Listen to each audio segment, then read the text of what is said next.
dito muna tayo. Steady tayo kasi nakapwesto.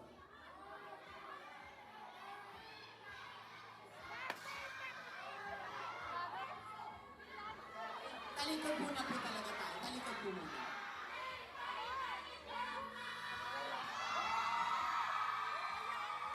Ayan, muli ako nga po si Bianca de Vera at sana po ay mabigyan niyo po kami ng pagkakataon na pakiligin, pasayahin at paiyakin kayo ngayong Pasko. And marami po kayong aabangan sa pelikulang ito. So, ayan, maraming salamat po and see you this Christmas! Yes!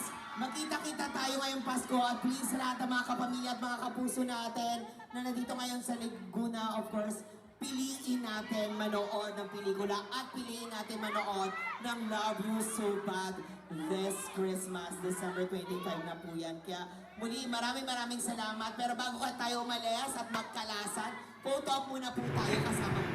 Hi guys! Welcome back to my channel.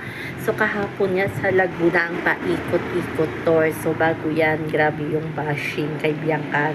Dahil nga sa mga sinagot niya kay Tito Boy Abunda, kung pinapili ba siya na langit or lupa, saan niyo dadalhin si Dustin or si langit or hell, heaven or hell, yun nga.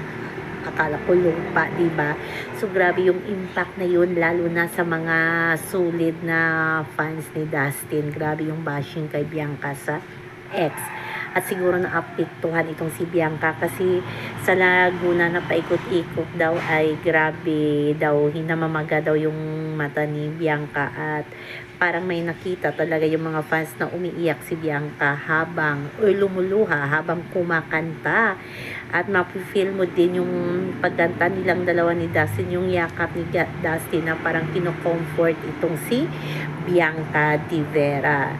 Kasi minsan hindi rin natin masisisi yung mga fans. Alam niyo naman yung mga fans, ganun talaga yan.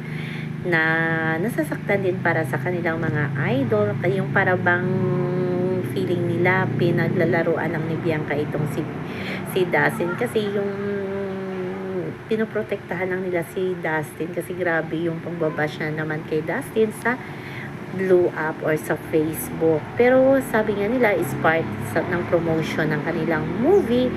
At alam niya ni Nabda si Bianca at ni Will. Kaso hindi din maiwasan, lalo na may kaaway silang fandom, yung Will ka na ginawa na namang katatawanan itong si Dustin, na feeling talaga nila na love ni Bianca itong si Will Ashley. So abangan lang natin pag natapos na itong movie kung ano nga ba ang katotohanan, kung sino nga ba ang karelasyon ni Bianca. Doon natin malalaman. So hintayin muna natin matapos yung promo ng movie na ito. Malapit na 1 week, 2 weeks na lang ang pagtitiis ni na Bianca, Will at ni Dustin. Pero sa 2026 tuloy pa rin ang puksaan dahil may Hotel 88 pa din sila at love triangle pa din silang tatlo.